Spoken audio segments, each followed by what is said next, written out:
ঢাকা মহানগরীতে অবস্থিত দামালকোট আহলে হাদিস জামে মসজিদ কর্তৃক আয়োজিত আজকের এই মোবারকময় দ্বীনী মজলিসে উপস্থিত সম্মানিত উলামায়ে কেরাম, দূরের এবং কাছের সম্মানিত দ্বীনী ভাই এবং বোনেরা, আল্লাহ রাব্বুল আলামিনের দরবারে কোটি কোটি শুকরিয়া যে মহান রাব্বুল আলামিন আমাদেরকে অত্যন্ত গুরুত্বপূর্ণ একটি বিষয়কে সামনে রেখে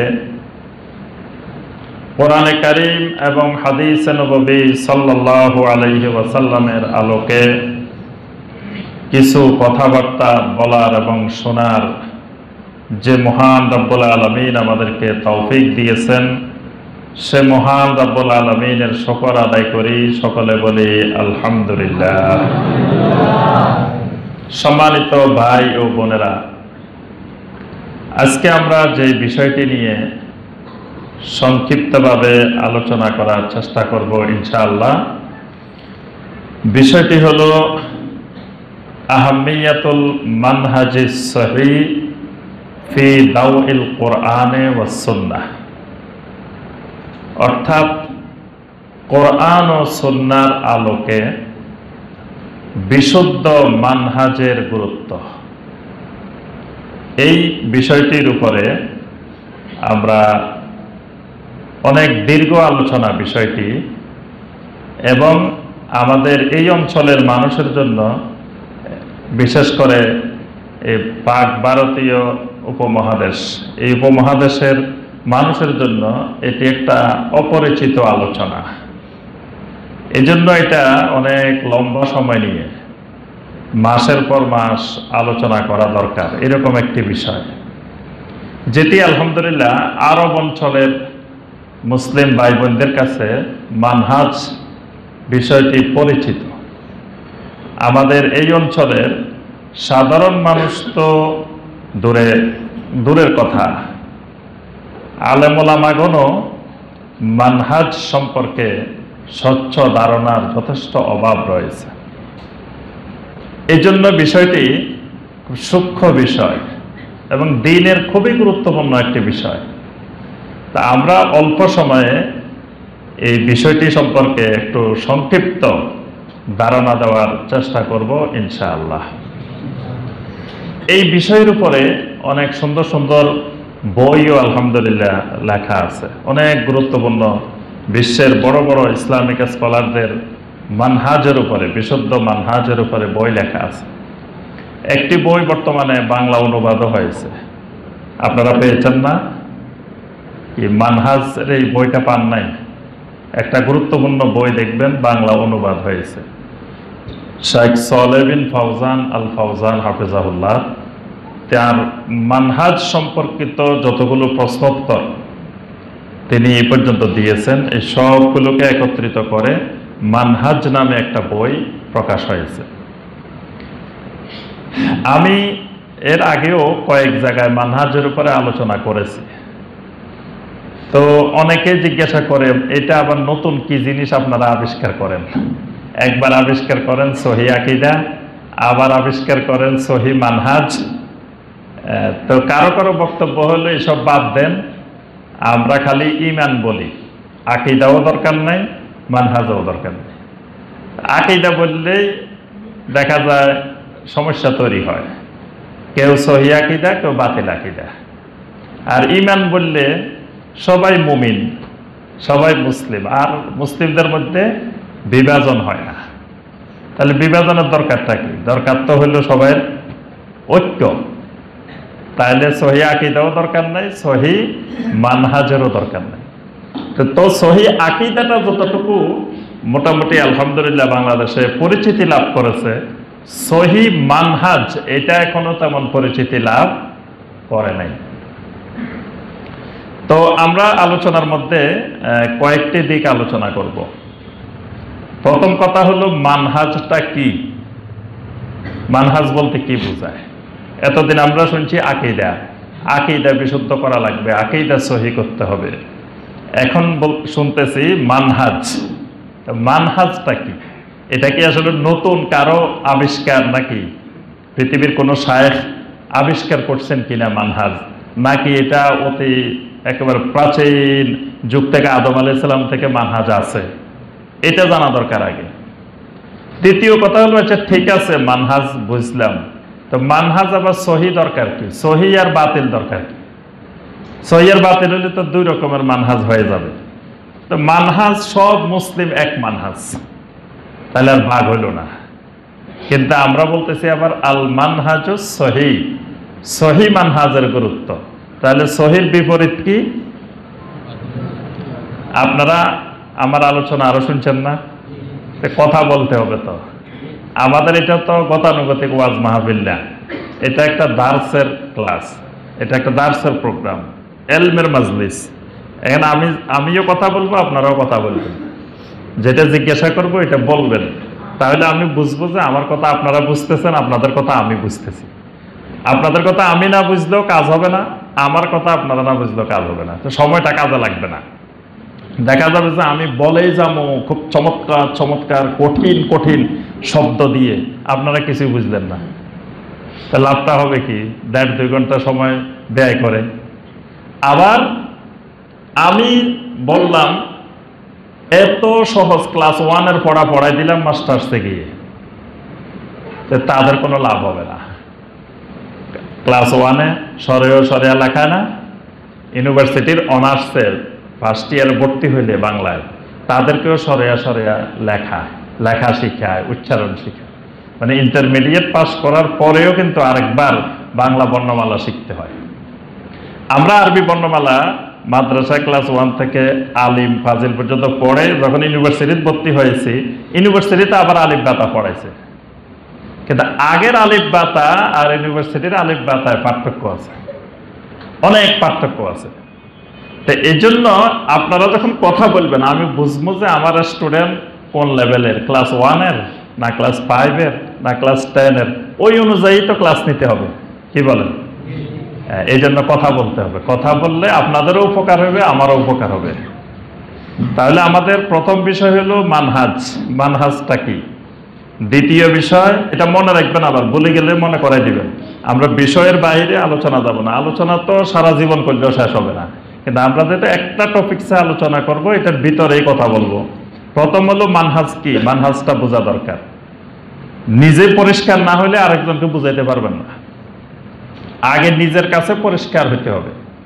দেখবেন অনেক ভাই অনেক জিনিস বলে কিন্তু আগে নিজেই বুঝে নেই, তা আরেকজনকে কিভাবে বুঝাবে? আগে এটা নিজের কাছে পরিষ্কার হতে হবে একেবারে।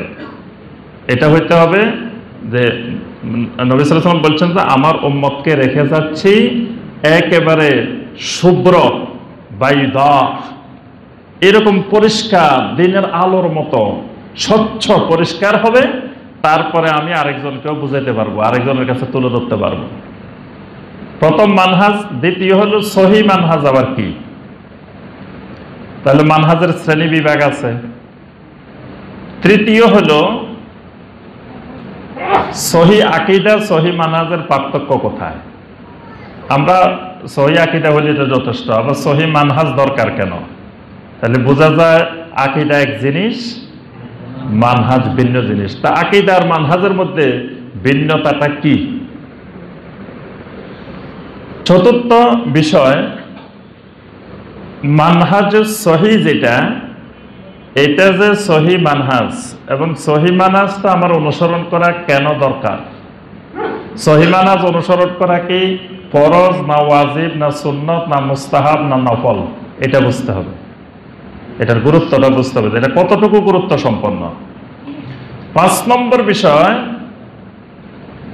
এই মানহাজ, বিশুদ্ধ মানহাজ যেটা, সহি মানহাজ যেটা, এই সহি মানহাজের কিছু বৈশিষ্ট্য আছে, খাসায়েস আছে। মানে যারা এই বিশুদ্ধ মানহাজের অধিকারী, ওই মানুষগুলোর মধ্যে এই বৈশিষ্ট্যগুলো পাওয়া যাবে। এজন্য কেউ নামের সাথে লাগাই দিল যে সাহিবুল মানহাজের সহি ডক্টর মোহাম্মদ ইমাম হুসাইন, মানে সহি মানহাজি ডক্টর ইমাম হোসেন। সহি মানহাজ হবে কথা কয় না। আমার নামের আগে লাগাই দিলাম যে সহি মানহাজের অধিকারী ডক্টর ইমাম হোসেন, অথবা ডক্টর মোহাম্মদ ইমাম হোসাইন ব্র্যাকেটে সহি মানহাজের অধিকারী।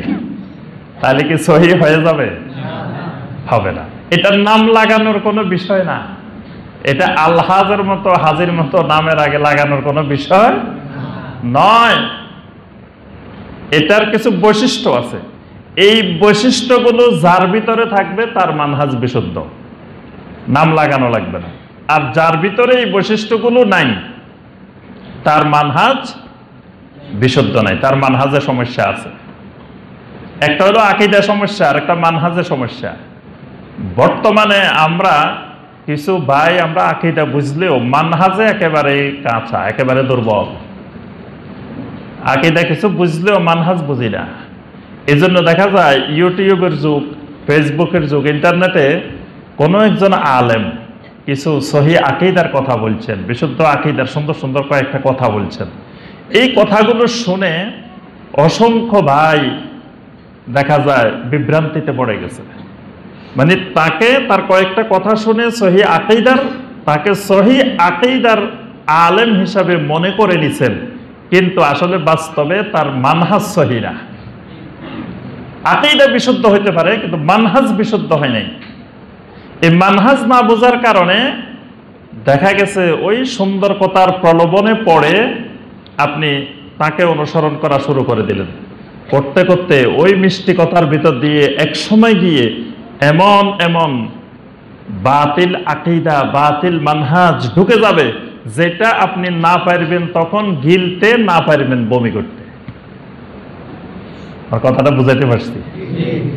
মানে যখন আপনি একজনকে অনুসরণ করা শুরু করবেন, একজন থেকে এলেম নেওয়া শুরু করবেন, তখন আলহামদুলিল্লাহ তাকে আপনি মহব্বত করবেন, ভালোবাসবেন। ভালোবাসতে বাসতে তার মানহাজ বিশুদ্ধ না হওয়ার কারণে এক পর্যায়ে গিয়ে এমন কিছু তিনি খাওয়াই দিবেন মিষ্টির কথার মধ্য দিয়ে, যেটা আপনার আকীদা নষ্ট করবে, আপনার আকীদাকে বিশুদ্ধতা থেকে বিচ্যুত করে দিবে, বাতিল আকীদা ঢুকাই দিবে। তখন আপনি এই বাতিল আকীদা না পারবেন গিলতে, না পারবেন বমি করতে, এ পর্যায়ে গিয়ে পৌঁছে যাবেন। এই জন্য প্রথমে সাবধান হতে হবে যে একজনের শুধু আকীদা বিশুদ্ধ হওয়া যথেষ্ট নয়, আকীদার সাথে সাথে তার মানহাজও বিশুদ্ধ হওয়া জরুরি। এই জন্য এলেম নেওয়ার ক্ষেত্রে এটা খুবই গুরুত্বপূর্ণ। প্রত্যেক মানহাজের, বাতিল মানহাজের মধ্যেও বড় বড় আলেম আছে।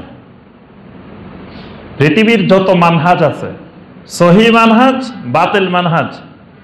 সহি মানহাজের মধ্যে যেমন আলহামদুলিল্লাহ বড় বড় উলামায়ে কেরাম আছেন, বাতিল মানহাজেও বড় বড় আলেম আছে।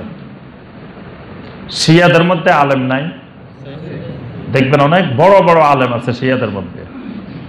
তাহলে ওই সমস্ত আলেম থেকে এলেম নেওয়া যাবে? কেন যাবে না? তাদের আকীদা বিশুদ্ধ না, তাদের মানহাজ বিশুদ্ধ না। এই কারণে এই জন্য সর্বক্ষেত্রে খেয়াল রাখতে হবে যে একজনের শুধু আকীদা বিশুদ্ধ হওয়া জরুরি যথেষ্ট না, সাথে সাথে মানহাজও বিশুদ্ধ হওয়া জরুরি। এই জন্য মানহাজ সম্পর্কে জ্ঞান রাখতে হবে। এই জন্য আমরা 5 নম্বরে যে বিষয়টি আলোচনা করব যে খাসাইসুল মানহাজিস সহি, সহি মানহাজের বৈশিষ্ট্যগুলো কি কি, এই 5টা বিষয় আমরা সংক্ষেপে তুলে ধরার চেষ্টা করব ইনশাআল্লাহ। প্রথমে আসি মানহাজ কি।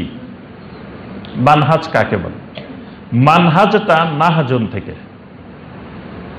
নাহাজুন মানে পথ, তরিক, রাস্তা, তারপরে পদ্ধতি, সিস্টেম, এগুলাকে আরবিতে বলা হয় নাহাজ।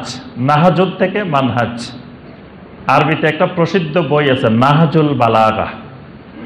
এটার মধ্যে আলী রাদিয়াল্লাহু তাআলা আনহুর খুতবাগুলা সংকলন করা হয়েছে। এই বইটার নাম নাহাজুল বালাগা। এটা শিয়াদের কাছে খুবই মর্যাদাপূর্ণ কিতাব নাহাজুল বালাগা। তবে এটা আমরাও পড়ি, আমরা সুন্নিরাও এটা পড়ি, কারণ এটার মধ্যে আলী রাদিয়াল্লাহু তাআলা আনহুর খুতবাগুলো সংকলন করা হয়েছে। এটা সাহিত্যের একটা উচ্চমানের গ্রন্থ।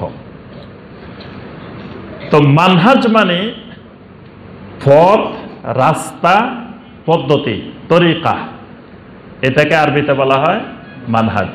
মানহাজ শব্দটা কোরআনে কারিমেও আছে, মানহাজ শব্দটা নবী সাল্লাল্লাহু আলাইহি ওয়াসাল্লামের হাদিসেও আছে। কোরআনে কারিমে সূরা আল মায়েদার 48 নম্বর আয়াত আল্লাহ সুবহানাহু ওয়া তাআলা বলেন, লিকুল্লিন জাআলনা মিনকুম শিরআতাও ওয়া মিনহাজা, লিকুল্লিন জাআলনা মিনকুম শিরআতাও ওয়া মিনহাজা। আল্লাহ সুবহানাহু ওয়া তাআলা বলেন, আমি প্রত্যেককে দিয়েছি, প্রত্যেক নবীকে, প্রত্যেক নবীর উম্মতকে আমি দান করেছি দুইটা জিনিস। একটা দিয়েছি শিরআতান, শরীয়ত। একটা দিয়েছি কি? শরীয়ত। শরীয়তের সাথে আরেকটি জিনিস দিয়েছি, সেটি হলো ওয়া মিনহাজা, মানহাজ। শরীয়তের সাথে কি দিছি? মানহাজ দিছি। তাহলে শরীয়তই যথেষ্ট, আবার মানহাজটা কি? আল্লাহ সুবহানাহু ওয়া তাআলা শরীয়তও দিলেন, শরীয়তের সাথে সাথে মানহাজও দিলেন। শরীয়তটা হলো একটা বড় রাস্তা, সিরাতে মুস্তাকিম, এটার নাম শরীয়ত। কিন্তু এই রাস্তায় চলতে হলে কিছু নিয়ম কানুন মেনে চলতে হয়। ওই নিয়ম কানুন, বিধিবিধান, আইন কানুনগুলোর নাম হলো মেনহাজ। শরীয়ত মানে রাস্তা, শরীয়ত মানে, আবার তরিক মানেও রাস্তা, সাবিল মানেও রাস্তা, তারপরে জুকাত মানেও রাস্তা। রাস্তার অনেক আরবি আছে। যত রকমের রাস্তা আছে তার মধ্যে সবচেয়ে বড় রাস্তা যেটা, ওই রাস্তার নাম হলো শরীয়ত। মানে সবচেয়ে বড় শরীয়ত মানে বিশ্ব রোড, মানে সবচেয়ে বড় রাস্তা যেটা, এটার নাম শরীয়ত। এটাকে আরবিতে বলা হয় শরীয়ত। বড় রাস্তাটা, সবচেয়ে রাজপথ। শরীয়ত মানে রাজপথ, সবচেয়ে বড় রাস্তা এটা। এটার থেকে বড় রাস্তা আর নাই। এই রাস্তাটা উপরে চলতে গেলে, গাড়ি নিয়ে যখন আপনি বিশ্ব রোড দিয়ে চলবেন, বড় রাস্তাটা দিয়ে চলবেন, তখন নিজের ইচ্ছা মতো গাড়ি চালানো যাবে না। আপনার গাড়ির লাইসেন্সও আছে, পারমিশন আছে, রোড পারমিট আছে, সব কিছু ঠিক আছে, কিন্তু আপনি গাড়ি নিয়ে যখন এই রাস্তায় উঠবেন, কিছু নীতিমালা মেনে চলতে হবে। যেমন বাংলাদেশে গাড়ি চললে বাম পাশে দিয়ে চালাইতে হবে, আর আরব দেশে ডান পাশে দিয়ে চালাইতে হবে। তাহলে আপনি যদি বাংলাদেশে ডান পাশে দিয়ে চালানো শুরু করেন, সমস্যা হবে না? আবার যদি ওখানে যাই আপনি বাম পাশে চালান, হ্যাঁ আমাদের দেশে বাম পাশে চালাই, এখানে কেন আমি ডান পাশে চালাবো? যদি করেন সমস্যা তৈরি হবে। এরকম সেখানে আরো অনেকগুলো বিধিবিধান আছে, রাস্তার নিয়ম কানুন দেওয়া আছে। এখানে এত কিলোর বেশি গতি বাড়ানো যাবে না। সৌদি আরবের রাস্তায় গোপনে ক্যামেরা বসানো আছে, যদি আপনি গোপনে চালান ধরা পড়বেন, ক্যামেরা ছবি উঠে যাবে ওই গতির বেশি চালাইলে। এই যে নিয়ম কানুনগুলো রাস্তার জন্য সেট করা হয়েছে, এগুলো হলো মানহাজ, আর ওই রাস্তাটা হলো শরীয়ত। এবার বুঝতে পারছেন মানহাজ কি জিনিস? শরীয়তের উৎস হলো কোরআন এবং সুন্নাহ। শরীয়তের উৎস মাসাদার কোরআন এবং সুন্নাহ। কিন্তু কোরআন এবং সুন্নাহকে বোঝার জন্য এবং মানার জন্য যে পদ্ধতিটা, এটার নাম মানহাজ। কোরআন এবং সুন্নাহ হলো শরীয়ত, শরীয়তের মাসাদার, শরীয়তের মূল উৎস, সোর্স। শরীয়তের সবকিছু নির্গত হবে কোথা থেকে? কোরআন এবং সুন্নাহ থেকে। আর এই কোরআন এবং সুন্নাহকে বুঝতে হলে, কোরআন এবং সুন্নাহকে আমল করতে হলে, কোরআন এবং সুন্নাহর রাস্তার উপরে চলতে হলে কিছু নিয়ম কানুন পদ্ধতি মেনে চলতে হয়। আমরা শিয়ারাও কিন্তু কোরআন এবং হাদিসে মেনে চলে। শিয়ারা বলে যে আমাদের মেইন দুইটা জিনিস, কোরআন আর সুন্নাহ, কিতাবুল্লাহ ওয়া সুন্নতে নবী। খারেজিরাও বলে যে আমাদের মেইন সোর্স হলো কিতাবুল্লাহ ওয়া সুন্নতে নবী। মুরজিয়ারাও বলে যে আমাদের মেইন হলো কিতাবুল্লাহ ওয়া সুন্নতে নবী। কাদরিয়ারাও বলে যে আমাদের মেইন কিতাবুল্লাহ ওয়া সুন্নতে নবী। মুতাজিলারাও বলে যে আমাদের মেইন শরীয়তের সোর্স হলো কিতাবুল্লাহ ওয়া সুন্নতে নবী। এবং সবাই দলিল দেখবেন, মুতাজিলাদের দলিলও কোরআন থেকে, হাদিস থেকে, শিয়াদের দলিল কোরআন এবং হাদিস থেকে, মুরজিয়াদের দলিল কোরআন এবং হাদিস থেকে। তো সবাই তো কোরআন হাদিস থেকে দলিল দিল, একটাকে বলতেছি বিশুদ্ধ, বাকিগুলোকে বলতেছি বাতিল। কেন? কি বলেন? মানহাজের কারণে। মানে কোরআন এবং সুন্নাহকে বুঝার জন্য, কোরআন এবং সুন্নাহকে আমল করার জন্য যেই পথ এবং পদ্ধতি অনুসরণ করতে হয়, এই পথ এবং পদ্ধতিটার নাম হলো মানহাজ। আল্লাহ রাসূল সাল্লাল্লাহু আলাইহি ওয়াসাল্লাম বলছেন, মুসনাদে আহমদের হাদিস, নবী সাল্লাল্লাহু আলাইহি ওয়াসাল্লাম বলেন, আমার এখন যেই যুগটা, এটা হলো নবুয়তের যুগ, এটার পরে আসবে খেলাফতের যুগ, কিন্তু ওই খেলাফতটা হবে খেলাফাতান আলা মিনহাজিন নবুওয়াহ। মানে খোলাফায়ে রাশেদিনের যুগটার কথা নবী সাল্লাল্লাহু আলাইহি ওয়াসাল্লাম বলছেন, যে এই খোলাফায়ে রাশেদিনের যুগটা হবে মিনহাজান খেলাফাতান আলা মিনহাজিন নবুওয়াহ, নবুয়তের মানহাজে খেলাফত হবে। আব্বাসীরাও কিন্তু নিজেদেরকে খলিফা বলে, উমাইয়ারাও খলিফা বলে। ইসলামের ইতিহাস তো আপনারা পড়ছেন, ইতিহাসে দেখবেন খোলাফায়ে রাশেদিনের পরে খেলাফত ছিল, রাষ্ট্র ছিল কাদের হাতে? উমাইয়াদের হাতে। উমাইয়ারাও কিন্তু খেলাফত দাবি করে, যে এরা বলে যে আমরা খলিফা, আমরা খেলাফতের অধিকারী। আব্বাসীরা 500 বছরের উপরে রাষ্ট্র ক্ষমতায় ছিল, তারাও বলে যে আমরা সব খলিফা। তাদের সবাই নামের আগে খলিফা আছে, যে খলিফা আবুল আব্বাস আস-সাফা, খলিফা আল মামুন, খলিফা হারুনুর রশিদ, খলিফা মানসুর, খলিফা, সব খলিফা, খেলাফত। কিন্তু ওই খেলাফত খেলাফত আলা মিনহাজিন নবুওয়াহ না, নবুয়তের মানহাজে খেলাফত না। কিন্তু খোলাফায়ে রাশেদিনের যে খেলাফতটা, যে 30 বছর, এটা হলো খেলাফাতান আলা মিনহাজিন নবুওয়াহ, নবুয়তের মানহাজে খেলাফত। তাহলে মানহাজ কিছু বুঝতে পারছেন? মানহাজ হলো আরো সহজে বোঝার জন্য, কোরআনে কারীম এবং নবী সাল্লাল্লাহু আলাইহি ওয়াসাল্লামের হাদিসকে বুঝার জন্য যে পদ্ধতি, সে বুঝার এবং মানার, দুটা জিনিস, বুঝার এবং মানার, আমল করার, এই পদ্ধতিটা, রাস্তাটা, তরিকাটা, এটা হলো মানহাজ। যেমন আল্লাহ পাক বলছেন আন আকিমুদ্দিন, দিন কায়েম করতে বলছেন, বলছেন না? সূরা 13 নম্বর আয়াতে আল্লাহ পাক বলছেন আন আকিমুদ্দিন ওয়ালা তাতাফাররাকু ফি, তোমরা দিন কায়েম করো, খবরদার এই ব্যাপারে তোমরা পরস্পরে বিচ্ছিন্ন হইও না।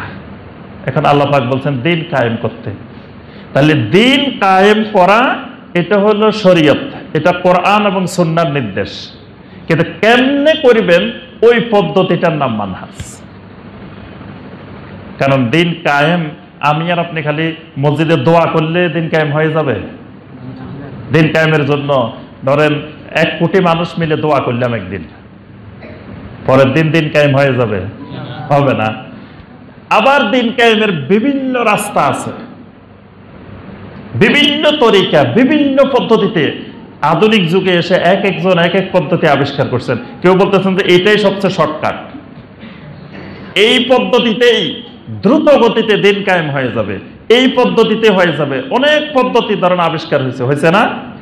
এই পদ্ধতিগুলোর মধ্য থেকে একটা পদ্ধতি হলো, যেই পদ্ধতিটা যুগে যুগে আম্বিয়া আলাইহিমুস সালাম অনুসরণ করেছেন, যেই পদ্ধতিটা সাহাবায়ে কেরাম অনুসরণ করেছেন, যেই পদ্ধতিটা তাবেঈনে কেরাম অনুসরণ করেছেন, যেই পদ্ধতিটা তাবেঈনে কেরাম অনুসরণ করেছেন, যেই পদ্ধতিটা পূর্বেকার সালাফে সালেহিনের আইম্মায়ে কেরাম অনুসরণ করেছেন, ওই পদ্ধতিটা হলো আল মানহাজুস সহিহ।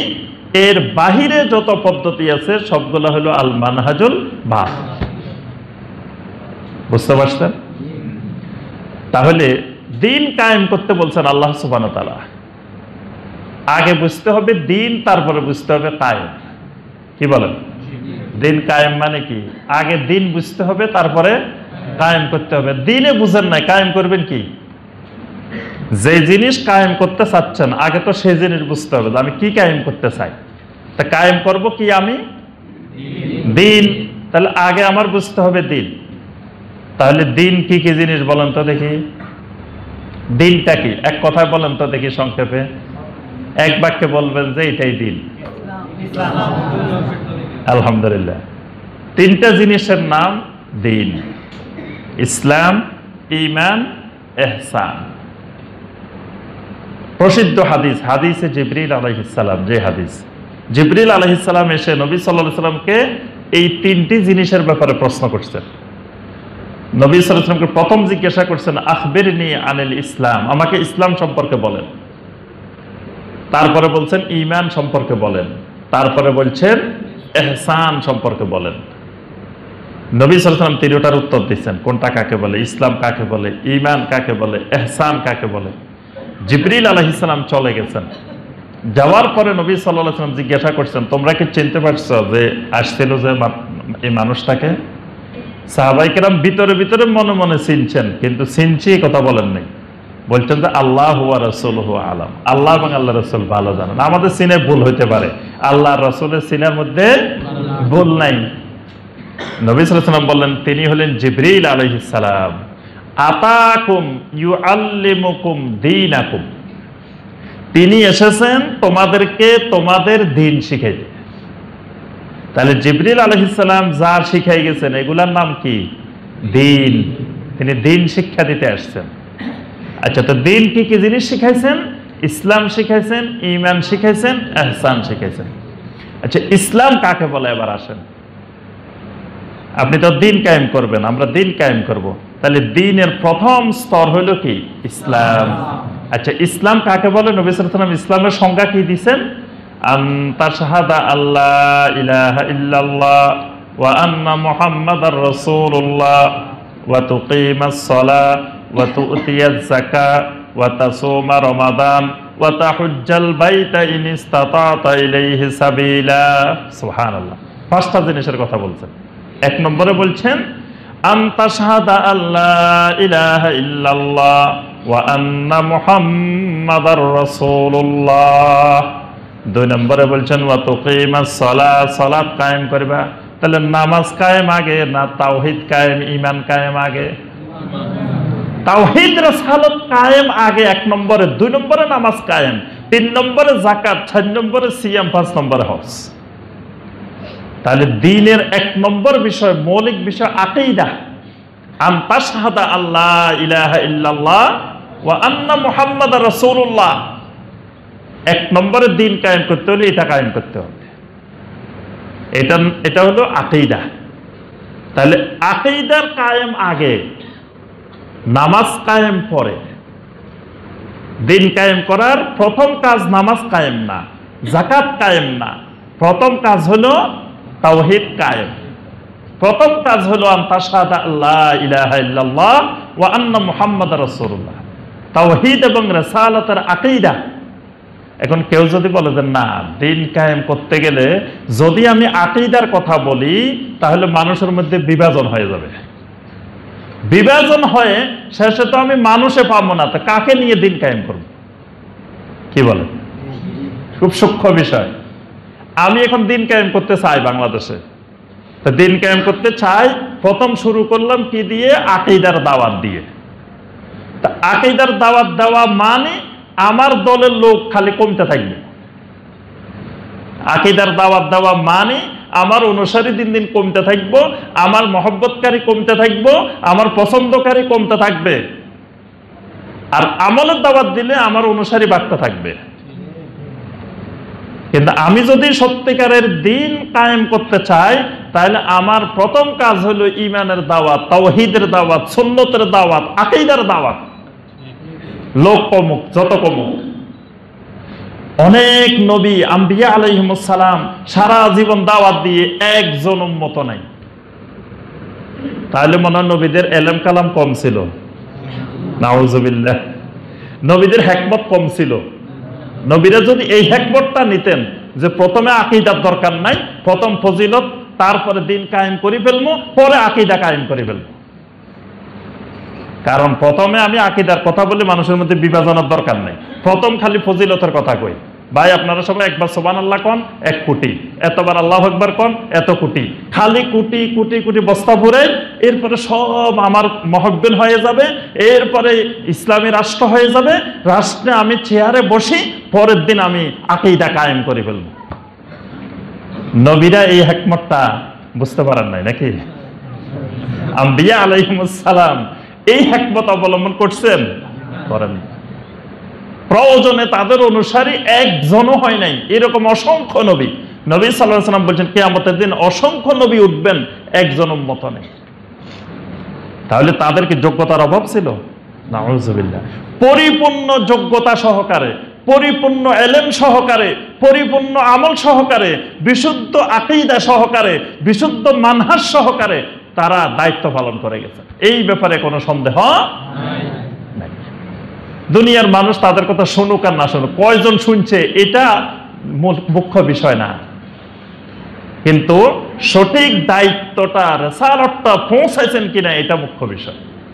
এই জন্য আমার ভাইয়েরা, আমি যে কথাটা প্রথমে বলতেছি সেটা হলো, এই যে দিন কায়েমের কথা বলছেন, এই দিন কায়েমের প্রথম বিষয় হলো আকীদা।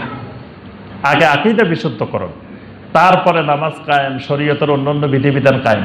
এখন আকীদা বাদ দিয়ে যদি আমি মনে করি যে না, আকীদা নিয়ে বেশি বাড়াবাড়ি করা যাবে না, আকীদার আলোচনা করা যাবে না, শিরকের কথা বলা যাবে না, বেদাতের কথা বলা যাবে না, কারণ এগুলো বললে মানুষের মধ্যে বিভাজন বাড়ে, তা আমাদের দলের লোক কমে যাব, তো পরে আমরা দিন কায়েম করবো কেমনে? এই মানহাজটা ভ্রান্ত মানহাজ, এটা বাতিল মানহাজ, এই চিন্তাধারাটাই বাতিল।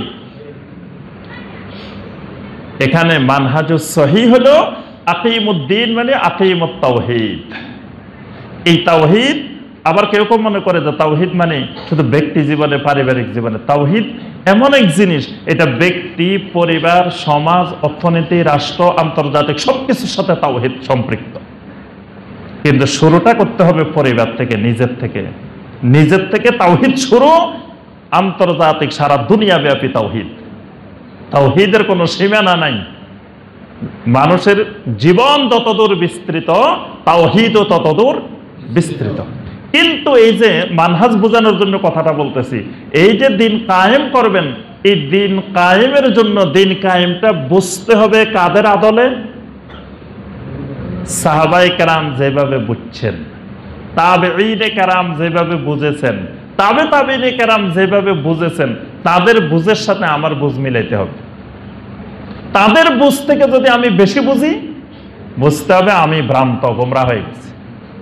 আর তাদের বুঝ থেকে যদি কম বুঝি, আমার বুঝটাকে যদি তাদের বুঝের সাথে মিলাইতে পারি, তাদের মতো বুঝতে পারি, তাহলে বুঝতে হবে আমার মানহাজ বিশুদ্ধ। এটার নাম মানহাজ।